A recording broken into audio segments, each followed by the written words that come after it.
প্রতিদিন দোকানদারি করে যাইতে সময় বাসা 2-4-500-1,000 টাকা বাজার করে নি।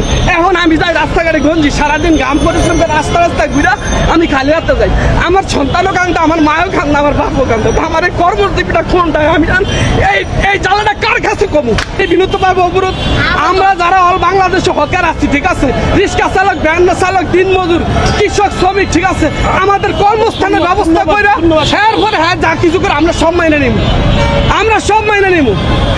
এখন না খেয়ে কয়দিন, আজ 1 দিন 2 দিন 3 দিন, এখন আমার মাস শেষে বাসা ভাড়া 7,000-8,000 টাকা, আমি বাতের টাকায় গুছাইতে পারি না। প্রতিদিন দোকানদারি করে যাইতে সময় বাসা 2-4-500-1,000 টাকা বাজার করে নি। এখন আমি যাই রাস্তাঘাটে গঞ্জি, সারাদিন গাম পরিশ্রম করে রাস্তায় ঘুরা আমি খালি হাতে যাই। আমার সন্তানও কান্দে, আমার মায়ও কান্দে, আমার বাপও কান্দে। আমার এই কর্মজীবীটা কোনটা আমি এই জ্বালাটা কার কাছে কমু? এই দুঃখটা কার কাছে কমু? চুরি করি না, চিন্তা করি না, ফেরত দেয়, কইরা খাই। একজন সাধারণ একজন মন্ত্রণালয় চাকরি করে, হ্যাঁ, ছেলেরও গাড়ি, মারও গাড়ি, ভূতেরও গাড়ি, এস্টাসটা গাড়ি, 2 কোটি 2.5 কোটি টাকা দামের গাড়ি ব্যবহার, আর আমরা সাধারণ দুগা বাতই জুড়াইতে পারি। আমরা কি চুরি করি, চিন্তা করি, টাকা বাইরে খাই? আমাদের অপরাধ ডাকছে, আমরা এটা শিখি রোহিঙ্গা।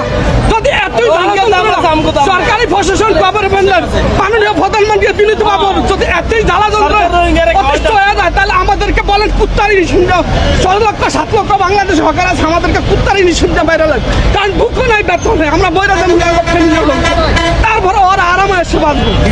তারা উপরে লেফেল দাবে রাজস্ব বোর্ড মন্ত্রণালয় সচিব ওরা আরামে এসে চলবে, অফিস আদালতে ফিরি করে যাবে। আমরা 6-7 লক্ষ হকার সবার কুত্তারি নিঃশুন্য বাইরে, ঠিক আছে।